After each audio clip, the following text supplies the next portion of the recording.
Allez, on retrouve notre globe-trotteur du jour, Bruno Pecky, sur la place où se trouve normalement le village du Rire.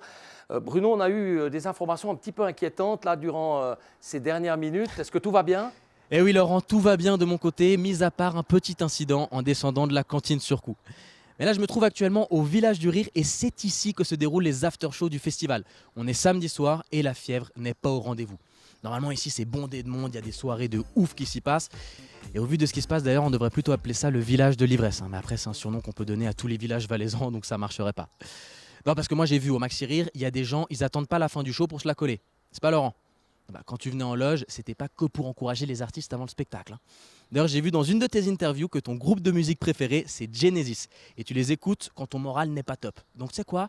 DJ, balance le son. Allez! Alors oui, je viens d'utiliser les expressions fièvre du samedi soir et DJ balance le son. C'est qu'il faut s'imaginer un truc. Après les spectacles, cette place-là, elle est remplie de quinquagénaires qui se trémoussent sur du Indochine en croyant revivre leur jeunesse.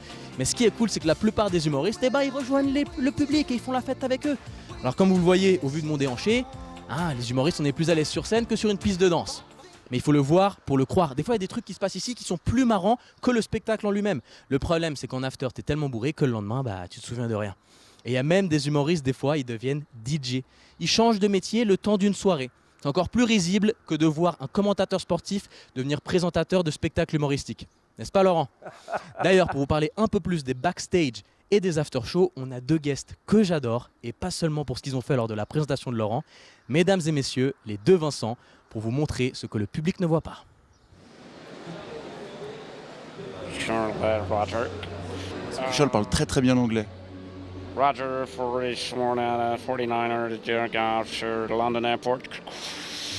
Il a vécu aux États-Unis et donc du coup il a un accent génial. Et puis, London Heathrow approaching cabin crew ready for takeoff. Ok, j'arrête de foutre la merde. L'autre personne qui fait le travail d'Olivier, c'est Antoine Marchon, dit Chanchon. Et quand c'est Antoine qui est sur le spectacle, c'est mieux. Les gars, vous pouvez passer à la poule si jamais, c'est bon. Toujours le track. Parce que les gens, si le spectacle est le même, les gens sont toujours différents et vont réagir différemment. Et donc à chaque fois, on a un petit peu les boules quand même. Et c'est sain d'avoir le track.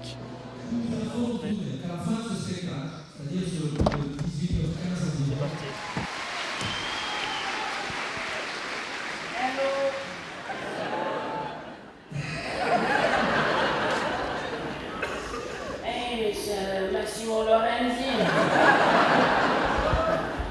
T'as grossi.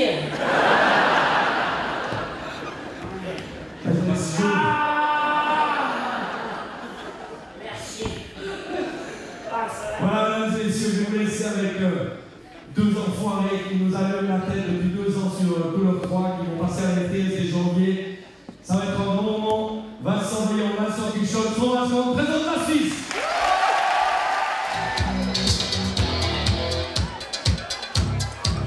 La suite, c'est ne pas décéder de fatigue ces 2 prochaines heures, puisqu'on va mixer un peu là pour la fin de soirée.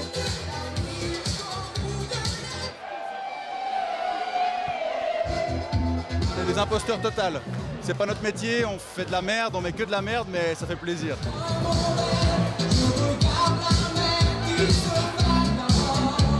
On va mettre des disques à la con, des conneries qui traînent dans nos ordis et on va essayer de faire rigoler les gens avec de la musique et plus des paroles. Que tu sois là de temps en temps, et je voudrais que tu te rappelles notre amour.